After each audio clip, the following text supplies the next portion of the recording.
My eyes snap open to the sound of metal grinding against metal, and my whole body is already shaking before I even understand where I am. My wrists are locked behind me in some kind of restraint that hums faintly, like it is drawing power from somewhere inside my own arms. The floor beneath me is cold, curved, and unfamiliar, nothing like the deck plating of my mining shuttle. My last memory is a wall of light swallowing my cockpit whole, and then nothing. Now there is this. A narrow cell with walls that pulse a dull blue, and a low hum that never stops, like the whole room is breathing. I push myself up, ignoring the ache in my shoulders, and try to remember the last thing I saw before the light took me. I was hauling ore near the edge of the Ketrel Belt, 3 weeks out from the nearest station, completely alone. There was no ship on my scanners, no warning, just light and then darkness, and now this. I call out, my voice cracking against walls that swallow the sound instead of echoing it back. Nothing answers. I try to stand, and that is when the wall in front of me dissolves into nothing, like it was never solid at all. A tall shape steps through the gap, and my breath catches somewhere in my throat. It is not human. It stands taller than any person I have ever seen, its skin a deep gray, with faint ridges running down what I assume is its face, though there is no nose, only 2 narrow slits above a mouth that does not move when it speaks. Its voice comes instead from a small device clipped near its throat, flat and toneless, like a recording played through a cheap speaker. "You are awake," it says. "That is good. It would be a waste to lose you before the arrangement begins." I ask what arrangement, but my voice sounds smaller than I want it to. The creature tilts its head, studying me the way I might study a rock sample before deciding whether it is worth cutting open. "Your species is called human," it says. "You come from a world your kind calls Earth. We have watched your people for a long time, quietly, from a distance you were never meant to notice. Your kind builds fast and dies easy. Weak bodies, soft minds. That was our judgment. I want to ask why that judgment matters to me, standing here in restraints, in a cell I did not choose to enter, but something in the way it says weak bodies makes my stomach turn cold, in a way that has nothing to do with fear of dying, and everything to do with the casual certainty in its voice. "We do not simply guess at the strength of a species," it continues. "We test it. Every race we discover is given one chance to prove itself before we file our report. You have been chosen to represent yours." I ask what kind of test. The creature does not answer directly. Instead, it raises one long gray hand, and the restraints around my wrists click open on their own, releasing me so suddenly that I nearly fall forward. I catch myself against the wall, my palms flat against a surface that feels almost alive under my fingers, faintly warm, faintly pulsing. "Walk," the creature says. "There is very little time and much less patience." I do not move at first. Every instinct in my body is screaming at me to stay still, to wait, to think this through before doing anything that cannot be undone. But there is nowhere to run in a cell with only one door, and that door is already open, waiting. So I walk. The corridor outside is unlike anything I have ever seen, curved and seamless, lit from somewhere beneath the floor itself so that my own shadow stretches strange and thin ahead of me. There are no seams in the walls, no rivets, no wiring, nothing that looks built by hands the way my shuttle was built. It looks grown, like the whole structure was cultivated rather than constructed. We pass other cells along the way, some empty, some not. I catch a glimpse through one open panel of something curled in the corner, covered in dark fur, watching me with eyes that reflect the corridor light back, like a cat caught in a beam. It does not move as I pass. It does not make a sound. It simply watches, and something about the stillness in its posture tells me it has already given up. I keep walking, because stopping means thinking about that, and thinking about that means falling apart before I even understand what is happening to me. The corridor opens into a wide chamber, and the creature beside me stops walking, forcing me to stop as well. "This is where you will wait," it says. "When it is time, you will know." Wait for what? I ask again, and this time my voice does not shake as much as I expect it to. For your test, it says simply, as though that explains everything. Then it turns and leaves, the wall sealing shut behind it without a sound, leaving me alone in a room with no visible door and no way to call for help. I stand there for a long moment, breathing slowly, trying to steady the panic clawing up the back of my throat. Panic will not help me here. I learned that lesson years ago, the hard way, the first time a pressure seal failed on an asteroid rig and I had 90 seconds to fix it before the whole chamber lost atmosphere. Panic kills faster than any accident does. I learned to breathe through fear instead of letting it drown me, and that lesson is the only thing keeping my knees from buckling right now. I look around the chamber for the first time, really look, and notice a faint reflection on one curved section of wall, almost like glass. My own face stares back at me, pale, tired, unshaven, nothing special, just a miner, just a man who spent 20 years cutting rock out of the dark for a paycheck, never once imagining he would end up standing in an alien chamber somewhere beyond the edge of known space. A voice crackles through the chamber, not the flat translated tone of the creature that brought me here, but something deeper, layered, almost enjoying itself. "Welcome, human," it says. "You are fortunate. Very few of your kind have ever been given this opportunity." I ask what opportunity, though I am beginning to suspect I already know, in the pit of my stomach, that I will not like the answer. "You have been selected to face our proving trial," the voice continues. "Every species we discover is measured the same way. Not through conversation, not through diplomacy, through survival. If you survive, your species is recorded as worth watching. If you do not, your species is recorded as beneath our notice, and we move on to the next. I ask what I am supposed to survive." The voice pauses, and I can almost hear the smile behind it, even without a face to read. "Our greatest creation," it says. "A weapon built from the deadliest traits of every species we have ever conquered. It has never lost, not once. We call it the Reaper, and it is already waiting for you." The floor beneath me shudders, and a section of the wall ahead begins to slide open, revealing a long dark passage beyond it, air rushing out from somewhere deeper inside, carrying with it a smell I cannot place, something metallic and sharp and wrong. I look down at my own hands, empty, unarmed, nothing but calloused skin and old scars from a lifetime of hard labor. No weapon, no armor, no plan, just me, and whatever waits at the end of that passage. I think of home for one brief, aching second, of gravity that felt right under my boots, of voices that did not need translation devices to sound human.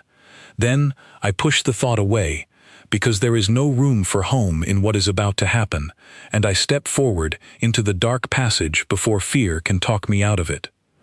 Behind me, the wall seals shut with a sound like a held breath finally released, cutting off any path back the way I came. Ahead of me, something moves in the shadows, low and heavy, each step landing with a soft, deliberate weight that makes the floor tremble beneath my boots. I do not know what is waiting for me at the end of this passage, but I am about to find out. The passage stretches longer than I expect, curving slightly downward, the air growing warmer with every step, carrying that same sharp metallic smell that clings to the back of my throat. My boots echo against the floor, the only sound besides my own breathing and something else, somewhere ahead, breathing in a slower, heavier rhythm than mine. The passage opens without warning into a massive open chamber, and the sheer size of it stops me cold. It is an arena. Tiered seating rises on every side, curved into a perfect circle around a wide floor of dark stone-like material, cracked in places, stained in others, in ways I try very hard not to think about too closely. Above the seating, a dome of clear material stretches overhead, and through it, hundreds of faces press close, watching, waiting, some of them the same gray-skinned creatures that took me from my cell, others entirely different, shapes and colors I have never imagined, all of them here for the same reason: to watch. A voice booms through the chamber, deep and layered, clearly enjoying the moment. "Behold," it announces, "a representative of the species known as human, facing our proving trial for the first time in recorded memory." A murmur runs through the crowd above, some of it sounding curious, some of it sounding almost bored, as though this is simply another afternoon of entertainment, rather than a matter of life and death for whoever stands where I am standing. I force myself to look away from the crowd and focus on the floor ahead of me instead, because somewhere in this chamber is whatever they are calling the Reaper, and I would rather see it coming than be caught staring up at an audience when it finally decides to move. A section of the far wall slides open, and something steps through that makes every hair on my body stand on end. It is easily 8 feet tall, its body a mass of corded muscle wrapped in what looks like dark-plated skin, thick enough to turn aside anything short of serious force. Its limbs are too long for its frame, jointed in places that do not match anything I have ever seen in nature, built instead like something assembled from spare parts of a dozen different predators. Its head is narrow, almost featureless, except for a pair of deep-set eyes that catch the arena lights and throw them back in a dull, hungry gleam. And its right arm ends not in a hand, but in something else entirely. A blade, fused directly into the limb itself, long and curved, catching the light with an edge so fine it barely seems to exist at all, as though the metal itself has been sharpened past the point where light can properly land on it. The voice above continues, almost gleeful now. "This is our finest creation," it says, "grafted from the deadliest traits of over 100 species we have encountered across our long history. It has faced countless challengers. It has never once failed to complete its purpose." The Reaper tilts its head slightly, studying me the way I might study a rock before deciding whether it hides anything valuable inside. I think, for one wild second, about running, though I already know there is nowhere in this chamber to run to. The walls are seamless. The crowd above is sealed away behind that dome. There is only the floor and the thing standing across from me, and whatever happens next. I think instead about the years I spent on mining rigs, about every close call I walked away from because I refused to let panic decide for me. About the time a support strut failed 40 meters down a shaft, and I had to talk myself through a slow, careful climb back to the surface with a fractured wrist, because losing my composure for even a second would have meant losing my grip entirely. Fear has never been the thing that kills people. Panic is. I learned that lesson written into my bones long before any of this began, and I hold on to it now, the way I might hold on to a lifeline in open vacuum. The Reaper takes a step forward, and the ground trembles slightly under its weight. I do not step back. Above us, bets are being placed. I can see it in the way some of the creatures behind the dome lean toward each other, gesturing, exchanging small devices that flash with numbers I cannot read. To them, this is sport. To them, I am simply a variable in a game they have played 1,000 times before, always with the same outcome. I think about that a moment longer than I should, and something inside me, quiet and stubborn, refuses to accept it. The Reaper takes another step, closer now, close enough that I can hear a faint mechanical whine coming from somewhere inside its chest, like something is being wound tighter and tighter, preparing to release all at once. I plant my feet, adjusting my stance the way I would before catching a falling piece of equipment on the rig, weight balanced evenly, knees loose, ready to move in any direction the moment I need to. The voice above calls out something in a language I do not understand, sharp and ceremonial, and the Reaper's eyes narrow slightly in response, as though it has just been given permission to begin. I do not look away from it. I think of every scar on my hands, every close call, every moment I should have died and somehow did not, all of it leading, impossibly, to this exact chamber, this exact silence, this exact creature standing across from me with a blade for an arm and 100 conquered species written into its blood. The Reaper's muscles coil. The crowd above leans forward as one, and then, without warning, it moves. The Reaper crosses the distance between us, faster than anything that size should be able to move, its blade arm already swinging low, aimed at the space where my legs meet my body, a strike meant to end things in a single motion. I do not think. There is no time to think. 20 years of reading momentum in zero gravity, of predicting where a loose tool or a swinging cable will land before it happens, takes over instead, and my body moves before my mind finishes catching up to what is happening. I twist sideways, letting the blade pass close enough that I feel the air split around it, a thin whisper of pressure brushing past my ribs. The crowd above lets out a collective sound, somewhere between a gasp and a groan, as though they expected this to already be over. It is not over. The Reaper recovers with startling speed, pivoting on one thick leg, bringing the blade back around in a rising arc this time, aimed higher, aimed at my chest. I throw myself backward, feeling the edge of it pass so close that a single thread from my jacket drifts loose into the air between us, sliced clean, without ever touching my skin. My heart is pounding now, loud enough that I can feel it in my ears, but my hands are steady, and that steadiness is the only thing keeping me alive through these first few seconds. The creature above continues its commentary, its voice booming through the dome with something close to delight. "The human moves," it announces. "Interesting. Most challengers freeze in the first exchange. This one does not. I do not have the breath to feel proud of that observation." The Reaper is already coming again, faster this time, as though my continued survival has triggered something in it, some deeper protocol built to escalate the moment simple speed fails to end the match. It swings low again, then immediately reverses direction mid-motion, a feint I almost fall for completely. I catch myself just in time, throwing my weight backward as the blade whistles past where my stomach was a half-second earlier. This is not luck. I know that much. Luck does not last through 5 exchanges with something built to kill. What is keeping me alive is the exact same instinct that kept me alive on the rigs, the ability to read weight and momentum a fraction of a second before they fully commit, to see the shape of an attack before it finishes forming. But instinct alone will not win this. Eventually, my legs will tire. Eventually, one misstep will be all it takes. The Reaper seems to sense the same thing, because its attacks grow bolder, more aggressive, forcing me backward step by step toward the edge of the arena floor, where the tiered seating rises up and there will be nowhere left to retreat.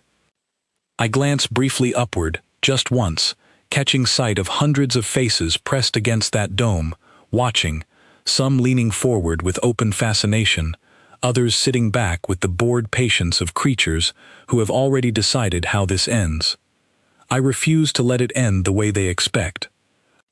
The Reaper lunges again, and this time, instead of retreating, I step forward into the attack, closing the distance rather than fleeing from it, a choice that seems to catch even the creature itself by surprise. Its blade arm swings toward my throat, and for the first time since this began, I do not dodge. I catch it.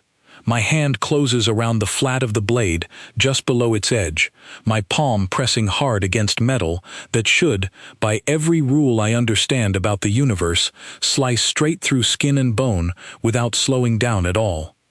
It does not.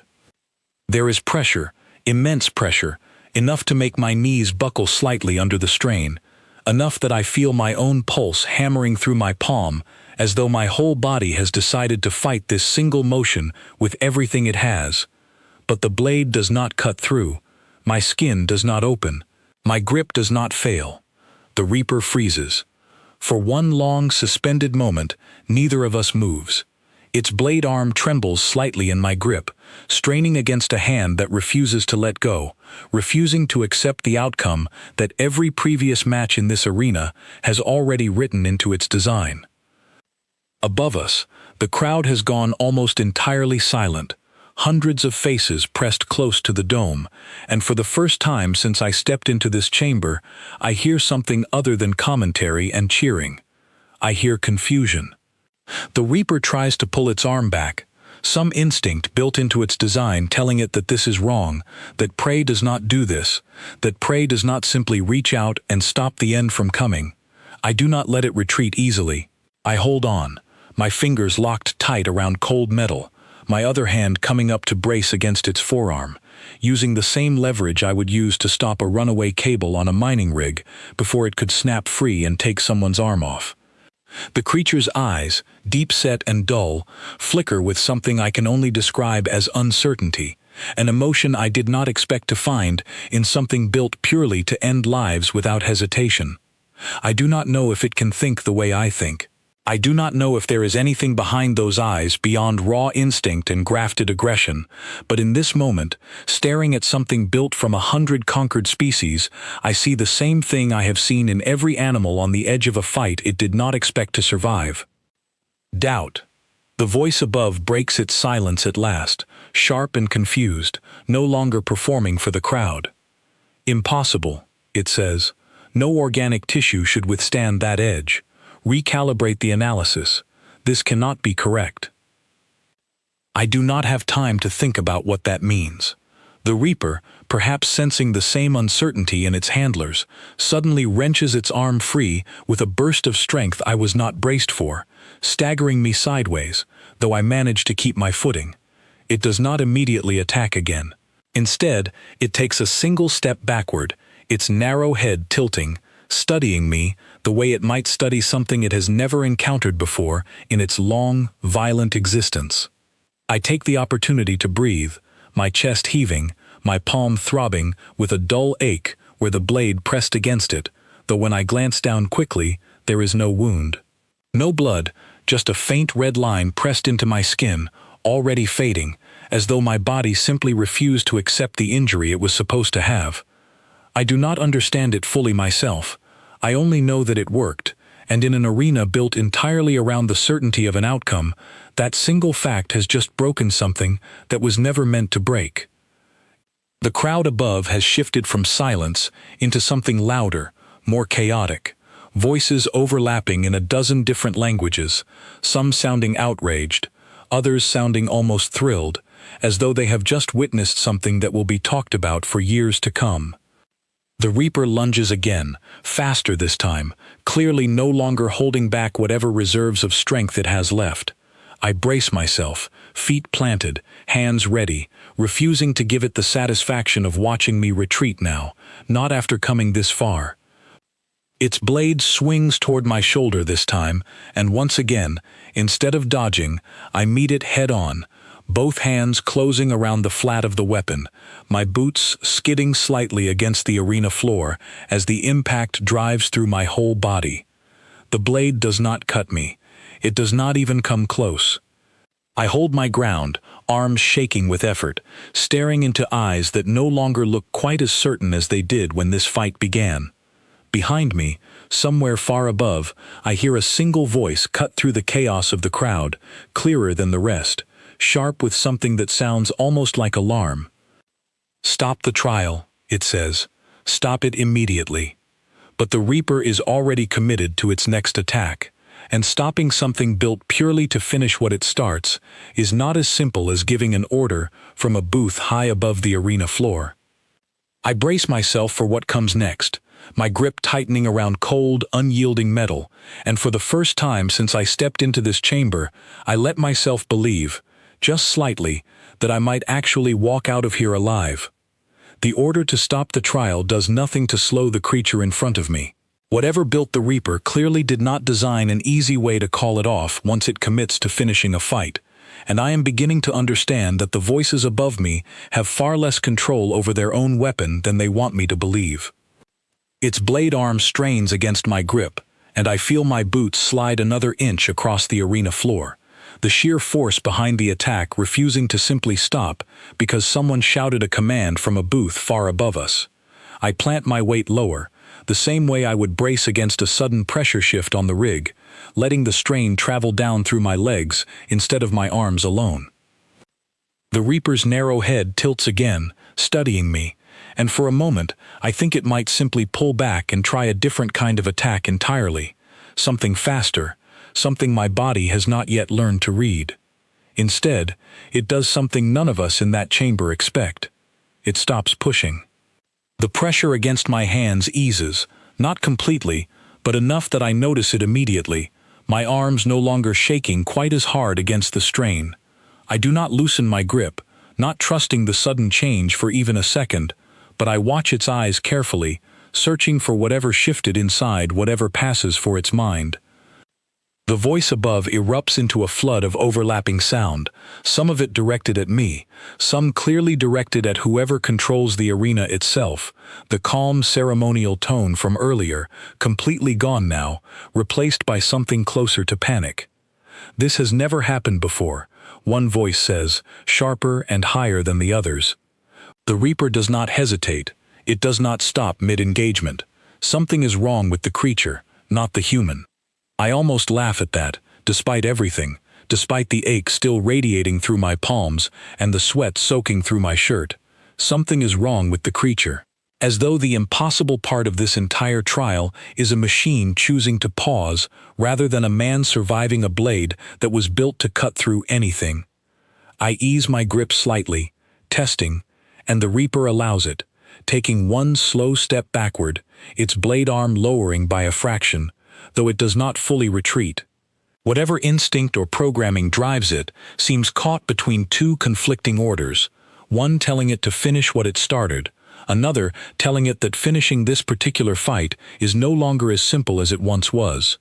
I use the pause to breathe properly for the first time since stepping through that passage, my chest heaving, my legs unsteady beneath me, though I refuse to let it show. Above us, the crowd has shifted from confusion into something louder, sharper, some of them shouting what I assume are demands for the trial to continue, others clearly arguing the opposite. I decide, in that brief window of hesitation, that silence is not going to help me here. I speak, my voice rough, but steady enough to carry across the open arena floor. I did not come here looking for a fight, I say, loud enough that I hope whatever translation system exists in this chamber can pick it up clearly. But I am not going to stand here and be quiet while you decide whether my whole species deserves to exist based on one afternoon in an arena. The voice above falls briefly silent, as though caught off guard by the idea that the creature standing in the middle of their proving trial might simply choose to talk instead of continuing to fight. Then another voice cuts in, older, slower, carrying a weight the others did not have. You are not permitted to address this council directly, it says. The trial has rules. You have already broken more of them than any challenger before you.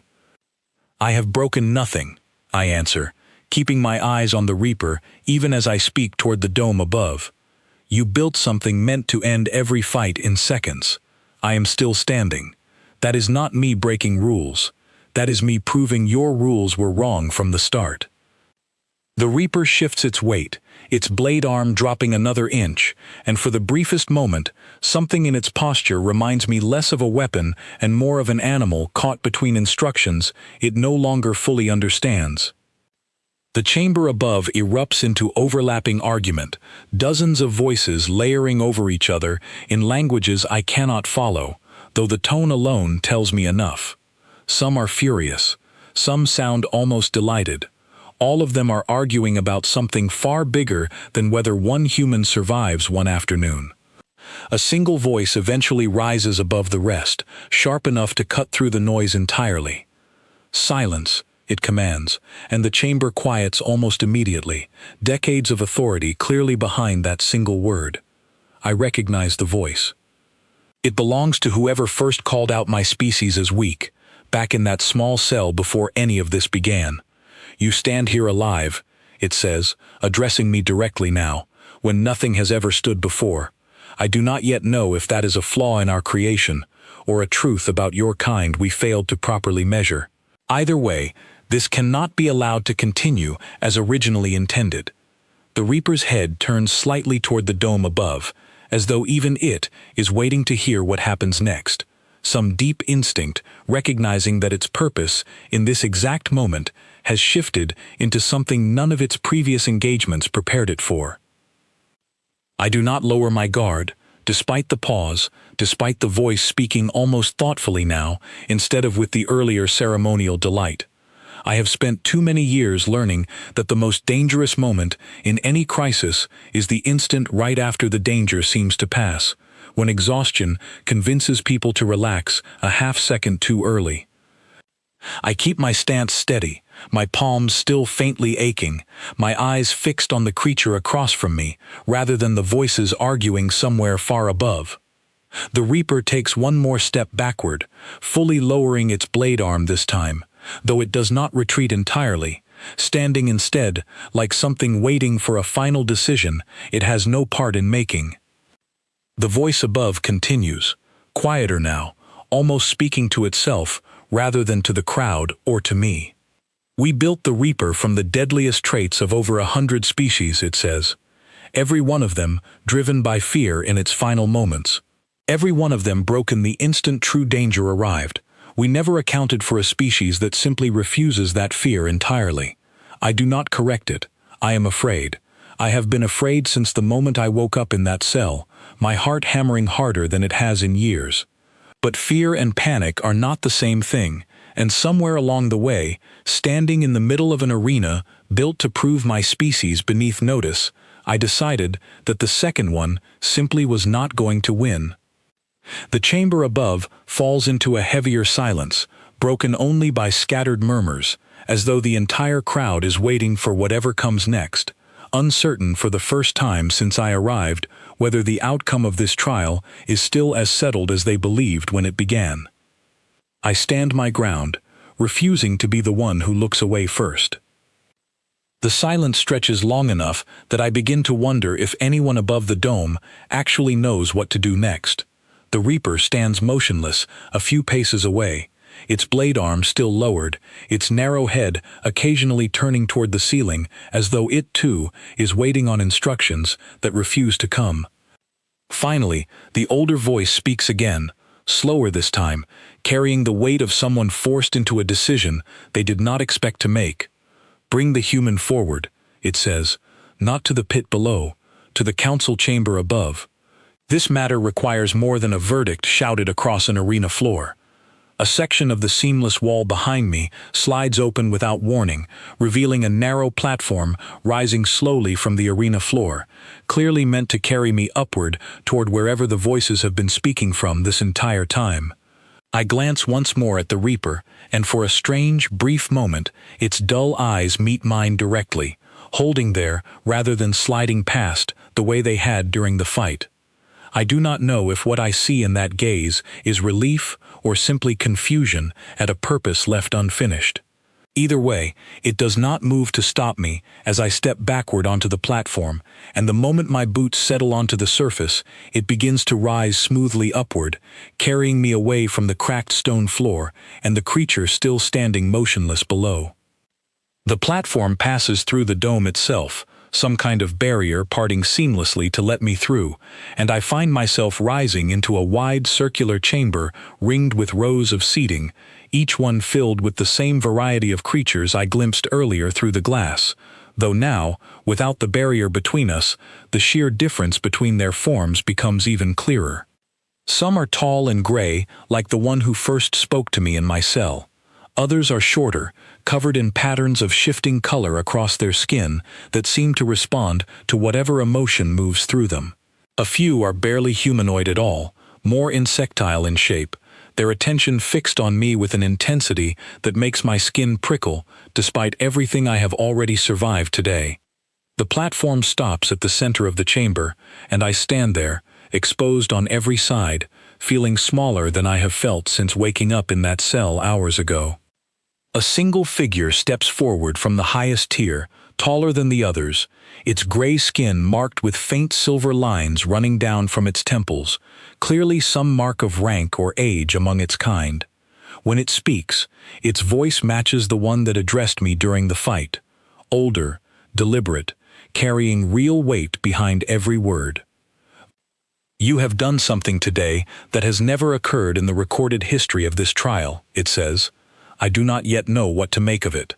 I keep my spine straight, refusing to let exhaustion bend my posture in front of a room clearly built to judge exactly that kind of weakness. Then maybe it is time your trial got a different kind of answer, I say. A murmur ripples through the seating around me, some of it sounding offended at my tone, some of it sounding almost amused. The tall figure raises one hand, and the murmur quiets immediately, the same authority in that single gesture that silenced the chamber earlier. "Explain yourself," it says. I take a slow breath, choosing my next words carefully, aware that whatever I say now will likely decide far more than just my own fate. "You built something to test how a species reacts to certain death," I say. "You measured every other species by how quickly they broke under that fear. But you never once asked whether fear was the only thing worth measuring. My people have spent our entire history surrounded by things that could kill us easily: disease, disaster, each other, and somehow we are still here, not because we are the strongest thing in any given room, but because we simply refuse to stop moving forward when everything says we should." The tall figure studies me for a long moment, its expression, if it has one beneath those silver-marked ridges, unreadable. "Our data suggested otherwise," it says finally. "Your technology is unremarkable by galactic standards. Your physical strength ranks below dozens of species we have already catalogued. By every measurable standard, your species should not have survived contact with the Reaper today. And yet," I say, gesturing slightly toward the arena floor still visible far below through the open dome, "here I am." Another voice cuts in from somewhere among the seated crowd, sharper, clearly less convinced than the figure standing above me. "One outcome does not overturn 100 cycles of data," it says. "This could be an anomaly, a single unusual specimen, nothing more." I turn toward the voice, meeting the gaze of whichever creature spoke, and find myself, despite everything, almost smiling. "Then test another human," I say. "Test 100 of us if that is what it takes to convince you. I promise you will not find the answer you are expecting." The chamber falls quiet again, and I can feel the weight of that offer settling over the room, an offer made not out of confidence exactly, but out of a deep, stubborn belief that whatever made me hold that blade steady in my hands is not some strange exception buried somewhere in my own personal history, but something woven all the way through my species, something they simply never bothered to look for properly before deciding we were beneath their notice. The tall figure lowers its hand slowly, turning to address the rest of the chamber rather than me directly. "The trial exists to protect us from underestimating a threat," it says. "Today, it appears we may have made the opposite mistake instead. A species capable of this kind of resolve deserves reconsideration, not dismissal." Scattered voices rise in protest, though fewer than I expect, and the figure raises its hand again, quieting them with the same effortless authority as before. "The verdict stands," it says. "The human returns to its people unharmed, and the record of this trial will reflect what actually happened here today, not what we assumed would happen before it began." Relief floods through me so suddenly that my knees nearly give out beneath me, though I lock them in place, refusing to let the moment show on my face, in front of a chamber still watching my every movement closely. The platform beneath me begins to lower slowly, carrying me back down through the dome, past the arena floor where the Reaper still stands motionless, watching me go with the same unreadable gaze it held throughout our entire encounter. As I pass close enough to see it clearly one final time, something shifts briefly in its posture, a slight lowering of its shoulders that looks, for all the world, like something close to relief. I do not know if that thing can feel relief the way I understand it. But in that single fleeting moment, I choose to believe it can, because the alternative, a creature built purely for violence with absolutely nothing else inside it, feels somehow sadder than anything else I have witnessed today. The platform carries me through a corridor identical to the one that first brought me into this chamber, except this time, instead of leading toward a fight, it leads toward a small vessel waiting in a docking bay, sleek and unfamiliar, clearly built to return me somewhere close to human space. A different creature meets me there, shorter than the one who first explained the trial to me, its skin marked with soft patterns of blue that shift gently as it speaks. You will be transported to the edge of your system, it says, its translated voice carrying a hint of something almost like curiosity. Our council remains divided on what today means for future contact between our peoples, but you should know, few have ever left this facility the way you are about to. I ask what that means for the rest of my species, whether this changes anything beyond my own survival today. The creature considers the question for a long moment before answering. It means the file on your species is no longer closed, it says.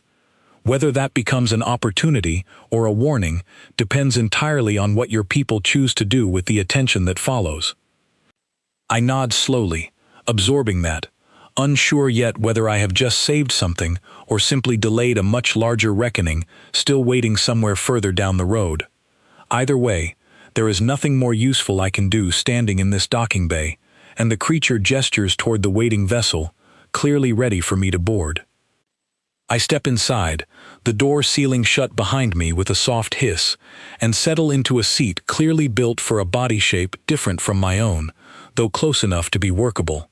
Through a small viewport, I watch the alien station shrink behind me as the vessel pulls away, the massive structure eventually becoming nothing more than a distant point of light, lost among countless others. I lean back, letting my body finally relax now that there is no audience left to watch me do it, my hands trembling slightly now that the adrenaline has nowhere left to go. I look down at my palms, still faintly marked with thin red lines where the blade pressed against my skin, already fading, already healing, as though my own body has already decided the encounter is over and there is no reason to keep carrying the evidence of it any longer. I think about the Reaper one last time, about that brief flicker of something in its eyes as I walked away, and wonder, not for the first time today, how many other species it faced before me who never had the chance to see that same flicker, because they broke long before reaching the point where it might have appeared.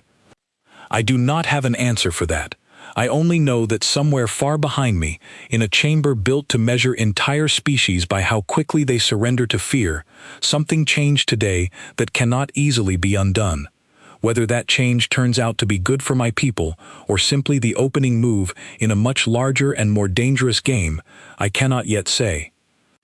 But as the stars outside the viewport shift slowly toward a direction that finally, blessedly, feels like home, I let myself believe, for the first time since waking up in that cell, that whatever comes next, my people will be ready for it. We always have been.